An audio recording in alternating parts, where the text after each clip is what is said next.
சூட்சமம் அறிந்து காரியம் செய்யத்தான் உன்னை அனுப்பி வைத்தேன். பைரவிக்கு முதலில் வந்த தடங்கள் அகிலா. அந்த குழந்தையை சரி செய், அனைத்தும் சரியாகும்.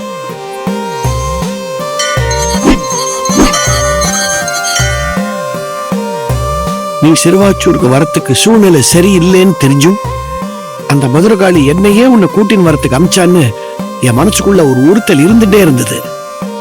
ஆனா இப்ப எனக்கு விளங்கி போச்சு. மனசு தெளிவாயிடுத்து, வழியும் கிடைச்சிடுத்து. உனக்கு இப்போ பிரச்சனையா இருக்கிறதே அந்த அகிலா. அவளை நான் பார்க்கணுமே. அவளோட அப்பாக்கு எனக்கு பிடிக்கவே பிடிக்காது சாமி. அப்படி இருக்கும்போது எப்படி நாம அகிலாவை பார்க்க முடியும்? இலக்கில எண்ணம் கூர்மையா இருந்தா தடைகள்லாம் தவிடுபடி ஆயிடும். நல்லதையே நினைப்போம், அவளை நம்ம மனசுல நிறுத்தி வைப்போம், அகிலாவை பார்ப்போம்.